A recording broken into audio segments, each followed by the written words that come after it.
Wait, before you scroll past this, I need you to hear this. If you are constantly finding yourself in toxic relationships, I'm about to tell you something that's going to set you free and might hurt you a little bit. You are the common denominator in every single one of your toxic relationships. Yes, you. Before you jump into defense mode saying, but I'm always the victim, that right there, that's toxic too. Being a permanent victim is just as toxic as being a villain. I really want you to let that sink in. Now, let me be clear about something. Yes, tragic things happen. Terrible, unfair things happen that no one deserves. I am not dismissing your pain or your experiences because they are valid. But here is a distinction that will transform your entire life. Experiencing a tragedy does not mean that you have to become the tragedy. Your pain is real. What happened to you was real, but it was a moment in time. It's not a life sentence. You can acknowledge what happened without letting it define your entire future or your entire life. And that is why you're here today, because you are ready for something different. You're ready to fully step into your power. Now, before we get started, I need to make something crystal clear.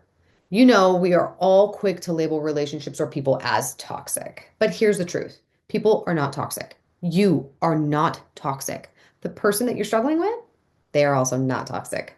What's toxic are the patterns that we get trapped in. These patterns are toxic because they keep us from what we truly desire: love, connection, growth.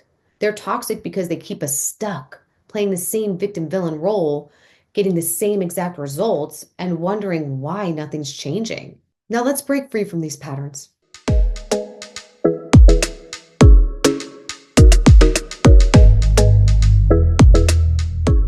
Every relationship is reflecting back what you believe about yourself. When you believe, now I'm not talking about what you think, more on that in a second. But when you believe I'm not worthy or I'm not good enough or something must be wrong with me, you attract a person that's going to continue to make you experience that being the truth. Now back to thinking. Some of us actually think that we are good enough. We know we are. And we want to believe it's so bad, but we just don't experience that in life, which actually points to us not being fully aligned. Our thoughts don't necessarily align with what we are experiencing. And that is because we are too focused on what our results are or what we're seeing.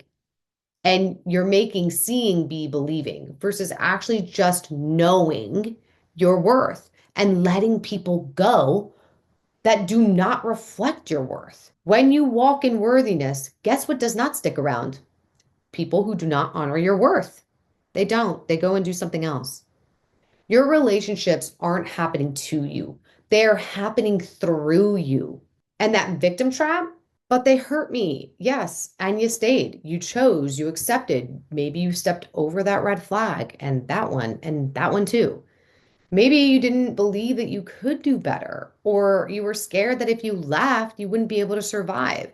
There are real fears out there. I get it. But when you participate in those fears, you actually do become a victim. Your victim story is like a magnet for more villains and more of the same experience. Each time you replay your trauma, you are choosing to relive it and you keep attracting more of it. So it's time to choose differently. This moment, right now, you have a choice. Whether you feel like you do or you don't, you actually have a choice. And you need to declare your toxic patterns complete. Your new mantra: I am worthy of healthy, aligned relationships. There is power in ownership. And when we stop blaming others for our relationship patterns and own our choices, own our worth, and when we come to the table with worth, not arrogance, everything changes. You are not responsible for what happens to you, okay? But you are responsible for what happens through you. Your story doesn't end with, and then this terrible thing happened, and then again, and then again, and then again. No, your story continues with, and then I chose to rise. And each day you will get to choose. Will I continue to live in tragedy, or am I going to live in triumph? Healing is not linear, but staying stuck is a choice. Now, here are some practical steps to break the cycle. Acknowledge your role in all of this. by writing down every single relationship that you feel was toxic or left you disempowered in some way. Then I want you to go through each relationship and find your pattern. This is no blame, it's just ownership. So, what does a pattern look like? Well, what ones left you a victim? What did it mean about you? And what did it mean about them? And you're going to get clear about the story here. Then you want to declare that complete and declare your worth by creating a worthy statement. I am worthy. I am capable of healthy relationships with someone who honors and respects me. And then I want you to post it everywhere and embody it daily. You want to set standards, not just boundaries. Okay. Standards come from worth, boundaries come from fear. So you want to choose worth every single time. Now, some relationships that you have right now may require some boundaries to be put in place because you didn't see this before. But now that you're going to move forward and live an empowered life, and as you start dating, you need to set a standard, not a boundary. They will either hit that standard or they won't. This makes it easier for you to not get caught up in your feelings and your impulses or temptations. And it'll help you not step over red flags. If they don't embody that standard, then it's time to move on. You don't need to question anything.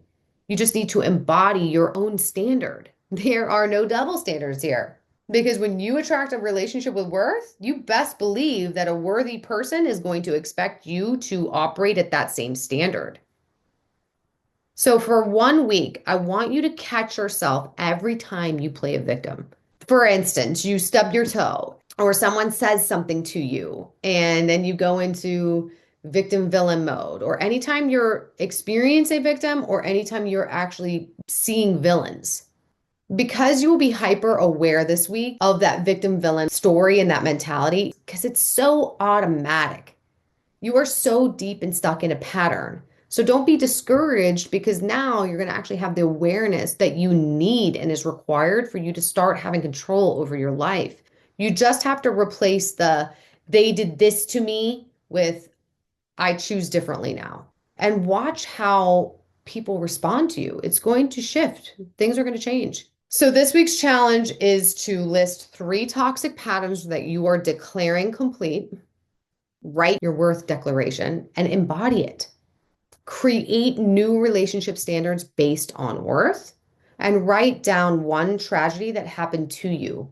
And then write 3 ways you're choosing to rise through it. Now listen up, because this is the most important part. Your worth is not negotiable. It is not up for discussion. It is not something that anyone else gets to decide. Yes, life can be unfair. Yes, terrible things happen and to good people. But you get to decide if that's where your story ends or if it's where it truly begins. From this moment forward, you are not a victim. You are powerful. So what's it going to be? Are you ready to stop attracting villains and start attracting healthy partners? Are you ready to stop these toxic patterns that you're trapped in and start being worthy? The choice is yours. But know this, once you choose and once you truly choose worth, the universe has no choice but to reflect back to you that worth. Drop a praise in the comments if you're ready to clear your worth and leave these toxic patterns and cycles behind. And share with someone who needs this wake-up call. Remember, villains aren't attracted to worth. So be so worthy that toxicity has no choice but to disappear. And I'll see you next Monday. Remember, you've got this.